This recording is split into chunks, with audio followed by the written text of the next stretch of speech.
ನಮಸ್ಕಾರ, ನಾನು ರೂಪಮ್ಮ. ಇವತ್ತು ನಾನೊಂದು ನೆಲ್ಲಿಕಾಯಿ ಜ್ಯೂಸ್ನ ಹೆಂಗೆ ಮಾಡೋದಂತ ತೋರಿಸ್ಕೊಡ್ತೀನಿ. ಇದನ್ನು ಸ್ಟೋರ್ ಮಾಡಿ ಫ್ರಿಜ್ ಒಳಗೂ ಇಡ್ಬೋದು. ಯಾರಾದರೂ ಗೆಸ್ಟ್ ಬಂದಾಗ ನಿಂಬೆಹಣ್ಣು ಪಾನಕ ಅದಂತರೂ ಮಾಡ್ತಾನೆ ಇರ್ತೀವಿ. ಇದು ಇವಾಗ ನೆಲ್ಲಿಕಾಯಿ ಸೀಸನ್ ಅಲ್ಲ, ಇದನ್ನು ಮಾಡೋದು ಹೆಂಗಂತ ನೋಡೋಣ ಬರ್ರಿ. ಇವಾಗ ನಾನು ಒಂದು 8ರಿಂದ 10 ನೆಲ್ಲಿಕಾಯಿ ತೊಗೊಂಡಿನಿ. ಇದನ್ನೊಂದು ಸರಿ ಕ್ಲೀನಾಗಿ ತೊಳ್ಕೊಂಡು ಒರೆಸ್ಕೊಳ್ತೀನಿ.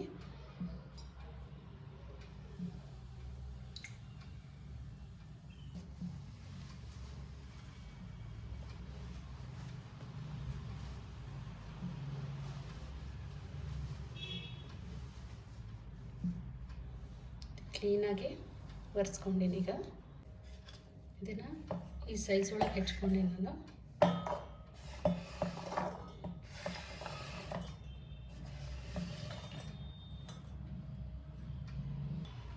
ಒಂದು 2 ಇಂಚಷ್ಟು ಹಸಿ ಶುಂಠಿ,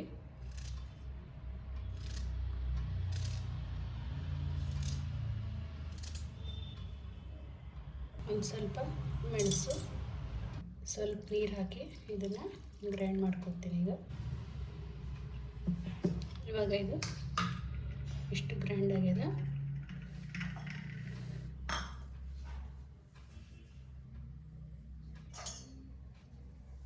ಇದನ್ನು ರಸ ಎಲ್ಲ ತಗೊಳ್ತೀನಿ ಈಗ. ಆಮೇಲೆ ಇದು ನೆಲ್ಲಿಕಾಯ್ದು ಚರಟ ಏನು ಬಂದದಲ್ಲ, ಇದನ್ನು ಎಸಿಬಾರ್ದು. ಇದರದ್ದು ಚಟ್ನಿ ಭಾಳ ಚಲೋ ಆಗ್ತದೆ.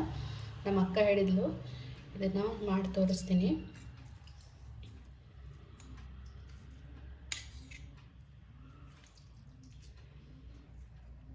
ನೀವು ಇದು ಹೊರಗಿಂದ ನಾವು ಅದು ಜೀರಾ ಸೋಡಾ ಅದೆಲ್ಲ ಕುಡಿತೀವಲ್ಲ, ಅದರ ಥರನೇ ಇದು ಟೇಸ್ಟ್ ಬರೋದು.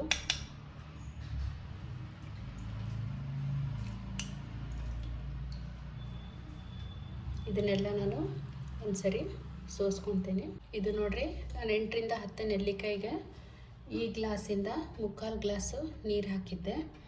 ಆಮೇಲೆ 1-2 ಇಂಚಷ್ಟು ಶುಂಠಿ, ಒಂದು 8ರಿಂದ 10 ಮೆಣಸು ಹಾಕಿದ್ದೆ.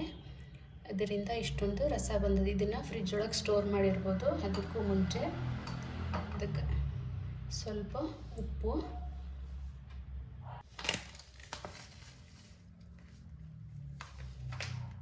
ಬ್ಲ್ಯಾಕ್ ಸಾಲ್ಟ್ ಹಾಕಿ ಮಿಕ್ಸ್. ಇದು ಪಿತ್ತ ಆಗಿತ್ತು ಅಂದರೆ ಇಂಡೈಜೆಷನ್ಗೂ ಭಾಳನೇ ಚಲೋ.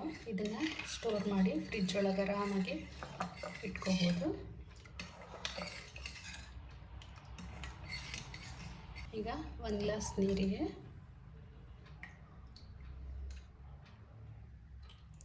ಎರಡು ಸ್ಪೂನಷ್ಟು, ನಿಮಗೆ ಎಷ್ಟು ಬೇಕೋ ಅಷ್ಟನ್ನು ಹಾಕೋಬೋದು. ಇದನ್ನೊಂದು ಸರಿ ಟ್ರೈ ಮಾಡಿರಿ, ಹೆಂಗಾಗ್ಯದಂತ ಕಮೆಂಟ್ ಒಳಗೆ ತಿಳಿಸ್ರಿ. ಆಮೇಲೆ ಇದು ಶುಂಠಿ ನೆಲ್ಲಿಕಾಯ್ದು ಇದು ಎಲ್ಲ ರಸ ತಗೊಂಡ್ಮೇಲೆ ಇದೇನು ಚರಟ ಉಳಿದದಲ್ಲ, ಇದನ್ನು ಎಸಿಬಾರ್ದು. ಇದೊಂದು ಚಟ್ನಿ ಮಾಡಿ ತೋರಿಸ್ತೀನಿ. ಇದು ಬಿಸಿ ಅನ್ನಕ್ಕೆ ತುಪ್ಪದ ಹಾಕ್ಕೊಂಡು ತಿಂದರೆ ಅಂದರೂ ಮಸ್ತ್ ಟೇಸ್ಟ್ ಇರ್ತದೆ. ಈಗ ಇದಿಷ್ಟನ್ನು ಹಾಕ್ಕೊತೀನಿ. ಫಸ್ಟು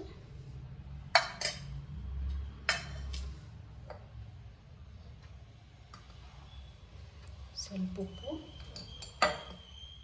ಸ್ವಲ್ಪ ಅರಿಶಿನ ಪುಡಿ, ಒಂದು 4 ಮೆಣಸಿನ್ಕಾಯಿ. ಇದು ಅಷ್ಟೇನು ಖಾರ ಇಲ್ಲ. ಸ್ವಲ್ಪ ನೀರು ಹಾಕಿ ಗ್ರೈಂಡ್ ಮಾಡ್ಕೊತೀನಿ. ಇದು ಇಷ್ಟು ಸಣ್ಣಾಗ್ಯದ.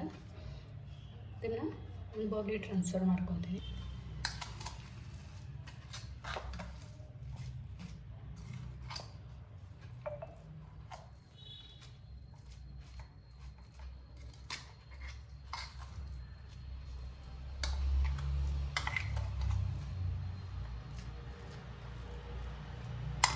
ಇದಕ್ಕೊಂದು ಒಗ್ಗರಣೆ ಮಾಡೋಣ ಅಂತ.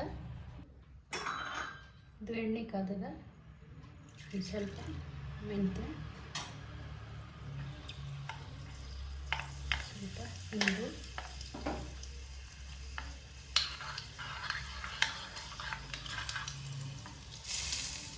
ನೋಡಿದ್ರಲ್ಲ ಎಷ್ಟು ಸುಲಭವಾಗಿ ಮಾಡ್ಬೋದಂತ.